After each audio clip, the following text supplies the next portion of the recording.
Muy bien, chicos, muy buenos días. Hoy día vamos a conocer la cultura Paracas, ¿sí? El propósito de esta clase es conocer su ubicación, conocer sus características, ¿no? Y su legado cultural para el Perú.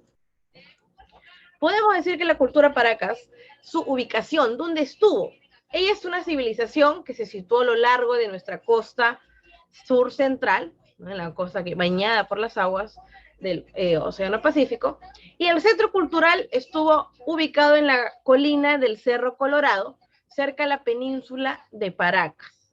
Esta península se encuentra entre el valle del río Pisco e Ica. Sí, quiere decir que Paracas se ubicó en lo que actualmente es Ica. Antigüedad y sus características. Paracas pertenece al primer horizonte, o al horizonte también conocido como horizonte temprano, quiere decir una de las primeras culturas.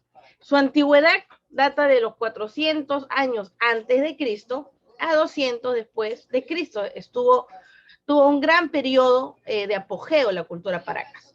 Fue descubierta en el año 1925 por Julio César Tello y Paracas comprende dos periodos, comprende dos etapas. Una de ellas es Paracas Cavernas. Su ubicación tuvo como centro principal la capital Tajahuana, a orillas del río Ica. Su organización política. Los Paracas tuvieron una forma todavía teocrática, ¿sí? Gobernados por sacerdotes, influenciada por la cultura chavín. Pero la clase gobernante y privilegiada fue la sacerdotal, pero también ya estaban ellos desarrollando su nobleza guerrera, es decir, ellos ya tenían guerreros. ¿Y para qué son los guerreros? Pues para poder ir a la batalla, poder ir a la lucha y poder realizar la conquista de muchas más tierras. Mientras que el pueblo fue el sector productor, ¿no? El sector que se dedicaba a tejer, se dedicaba a cosechar, se dedicaba a pescar, y también era explotado, pues no por la sociedad, por la gran nobleza. Su cerámica consistió, como estamos observando, en complejos muy decorados. Aquí ya no eran los colores anteriores que vimos en Chavín, por ejemplo, ¿no? Aquí van a predominar mucho más colores como el rojo, el amarillo, el blanco, el negro y sus derivados, ¿no? Como tenemos aquí, por ejemplo, el color naranja, el marrón. La forma de su cerámica fue de forma acalabazada, ¿no? Quiere decir con forma de calabaza, con dos picos unidos y por un asa puente. Estas cerámicas, ellos representaban figuras religiosas, representaban a sus dioses, representaban también a los pobladores realizándoles cultos, ¿sí? ¿Cómo hacían estas cerámicas? Pues eran pintadas, después de poder cocerlas, ¿no? De cocinarlas, y los colores se ha evidenciado que no se han conservado por mucho tiempo. Es decir, lo que han encontrado es esta imagen de la derecha, ¿sí? Y han reconstruido de manera digital y es así como se realizó en un comienzo. ¿Sí? Así es como los Paracas lo hicieron. Ajá. Entonces, usted sabe, con el paso del tiempo, todo se gasta, se decolora. Y eso sucedió también a los ceramios Paracas. Textilería. Los tejidos se caracterizaron de los Paracas por ser muy geométricos, ya que utilizaban muchas figuras. Y predominaba la técnica de la doble tela, donde ellos tejían. En la textilería de este periodo cavernas, hay una influencia de la cultura chavín, dado que van a representar a seres antropomorfos o felínicos. Por ejemplo, aquí en la izquierda vemos brazos, piernas, pero vemos una cabeza, ¿no? Grande, como una melena. Observamos también una boca muy grande, ¿no? Una combinación aquí de una bestia y de una persona. Ese es Colcho. Su ponchito, ¿no? Su ponchito. Su medicina. ¿Por qué es importante la cultura Paracas? ¿Qué es lo que nos dejó? La cultura Paracas, ellos practicaron trepanaciones.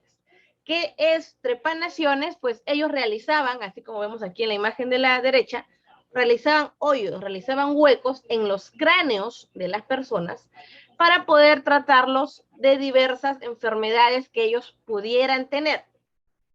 Ya es por ello que le cortaban un pedazo de cráneo. Le hacían esta pequeña operación, como vemos aquí en la imagen de la izquierda, ¿no? Vemos aquí al paciente que está echado, vemos a una persona que tiene múltiples herramientas, donde va a ir, ¿no? Como martillando, sacando pues lo que es pedazo de cráneo. Como ustedes saben, en esa época no había anestesia. Lo que se hacía para que la persona pueda dormir, pueda estar tranquila, por decirlo así, en el momento de la operación, le daban chicha de jora y también le daban coca, hojas de coca, le daban mascar, para que puedan mascar la hoja de coca, para que se pueda ir relajando un poquito mientras practicaban esta operación, ¿sí? Los pacientes sobrevivían a esta operación, es decir, le sacaban un pedazo de cráneo y las personas sobrevivían, no morían. Les ponían como curita, no sé, los curitas no lo ponemos para taparnos, ¿cierto? Cuando me corto, cuando me hago alguna herida, pues en los paracas, ¿qué es lo que hacían? Al hueco en el cráneo le tapaban con una lámina de oro o una lámina de plata o de cobre, dependiendo el estatus social. Por ejemplo, si era un campesino, tal vez le ponían una lámina de cobre, pero si era una persona de la nobleza o era un sacerdote, pues le ponían una de oro. ¿Sí? Es por ello que es recordado también la cultura. ¿No se puede poner uno, los dos? No, solamente le ponían uno dependiendo su clase social. ¿Y por qué hacían esto? Ustedes saben que en la actualidad hay muchas enfermedades, ¿no? Que lo podemos tratar con medicina, podemos tratarlo con terapia, podemos tratarlo con quimioterapia, ¿no? Con muchas alternativas, pero en esa época no había. ¿Y qué es lo que hacían? Ellos pensaban que las personas estaban poseídas, pensaban que las personas estaban endemoniadas, ¿no? Y por ello es que hacían este huequito en la cabeza para que por allí se pueda escapar, se pueda ir el espíritu maligno de la enfermedad que estaba atacando a la persona, pues no al paciente. Es por ello que realizaban esta operación. La arquitectura de sus tumbas. Ellos también tenían una forma muy peculiar de enterrar a sus muertos, ya que ellos en la tierra cavaron sobre las rocas una especie de copa invertida, ¿no? Podemos ver aquí el cuello de la copa y aquí la parte, ¿no? Más saliente, predominante. Esta profundidad, ellos se morían así arrollados. Dentro de esas cosas que están ahí dentro de esas estaban las personas muertas. Ajá. Ellos cavaban 6 metros, ¿no? Desde la tierra hasta bajito, hasta mucho más profundo, 6 metros en forma de copa, y aquí es donde enterraban a sus muertos. A sus muertos ellos los ponían en esa posición, en posición fetal se llama, ¿no? Donde están los brazos sujetan las piernas en una posición así, cruzaditos, y los tapaban con muchos fardos, como podemos observar aquí, con fardos funerarios, es decir, con telas tejidas, bastantes telas. Y también a estos muertos no solamente los enterraban solos, los enterraban también con algún ceramio, lo enterraban con alguna fruta, con algún vegetal. Sí, ahí es donde los envolvían a los paracas. Las momias que se han encontrado de esta época están en perfecta conservación gracias al clima, ¿no? El clima desértico de aquí de Ica, parte Nazca también. Así como los enterraban en Paracas cavernas. Sus momias, ahí está, como les decía, posición fetal. Las piernas, ¿no? Completamente dobladas hacia el pecho, flexionadas, y los brazos, ¿no? En este caso los brazos hasta que se tapan ahí los oídos. Ellos desarrollaron una técnica muy avanzada en la momificación de los cuerpos, ya que el muerto era colocado de cuclillas, con las piernas flexionadas, los brazos doblados por los codos y las manos, bueno, sujetando su cara y la barbilla apoyada sobre las rodillas, ¿no? Así como tenían a sus muertos. Luego estos eran envueltos en una serie de mantos de algodón y de lana de euquénidos, de llama, de alpaca. Paracas necrópolis. Lo que hemos visto es Paracas cavernas, y ahora vamos a ver a Paracas necrópolis, que es otra etapa de los Paracas, que se dio de 200 años antes de Cristo a 200 después de Cristo. Se ubicaron aquí Paracas necrópolis en el río Pisco, en el centro principal y en la península de Paracas. Su organización política social, ellos se convirtieron en un estado militarista. Cuando hablamos de militarista quiere decir militares, ¿cierto? Y en este periodo la nobleza guerrera afianzó allí su poder para poder vencer, ¿no? Vencer a los demás pueblos cercanos a ellos y para que pueda crecer así la sociedad Paracas.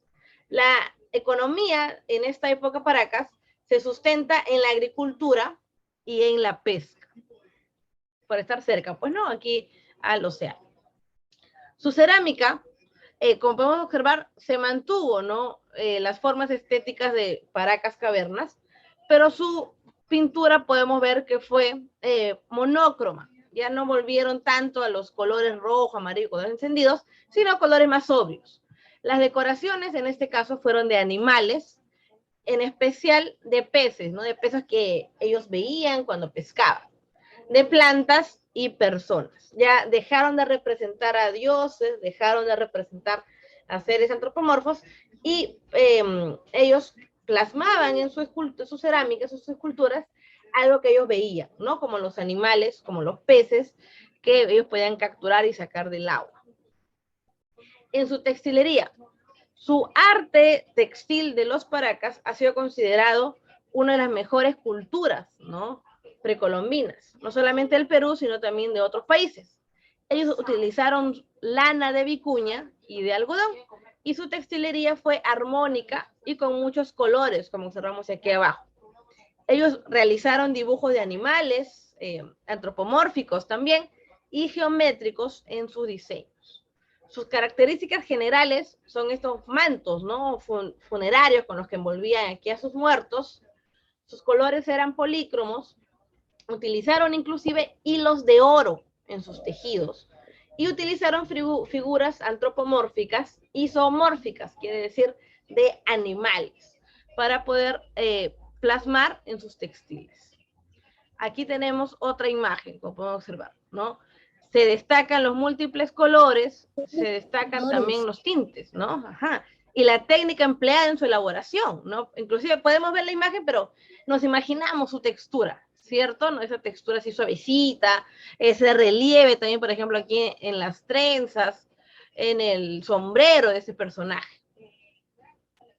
Un manto Paracas llegó a medir hasta 20 metros de largo, imagínense, gigantesco, y de largo 4 metros, y era una sola pieza, ¿no? Una sola pieza, imagínense, bien grandote. Su medicina, acá vamos a ir. Ellos también fueron conocidos por su método para alterar la forma del cráneo, como podemos ver aquí. ¿Qué es lo que hacían ellos? Hacían deformaciones. Deformaban los cráneos para distinguir la clase social. Por ejemplo, Cristabel nace en una pareja de nobles, ¿ya? Quiere decir unas personas de Paracas que tienen pues cierto estatus social. ¿Y qué hacen con Cristabel cuando nacen?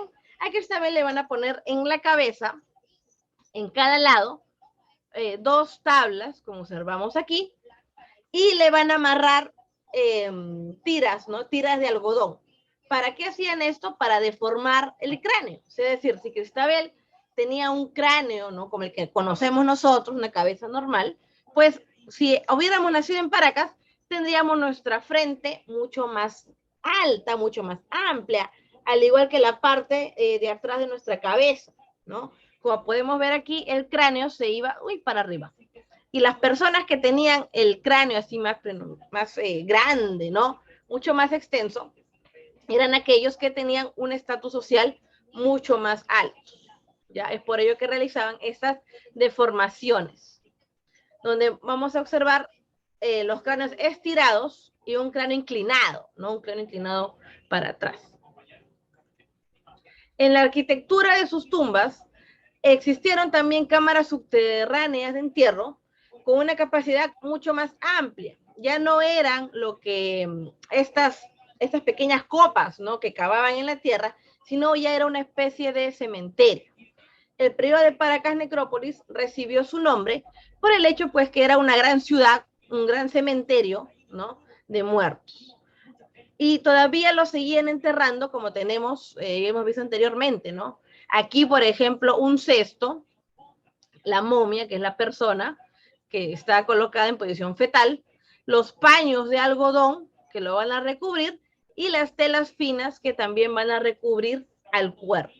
Alrededor tenía 1,60 m esta envoltura, ¿no? Este muerto, esta momia, con todos estos paños de algodón y estas telas finas que lo iban a recubrir.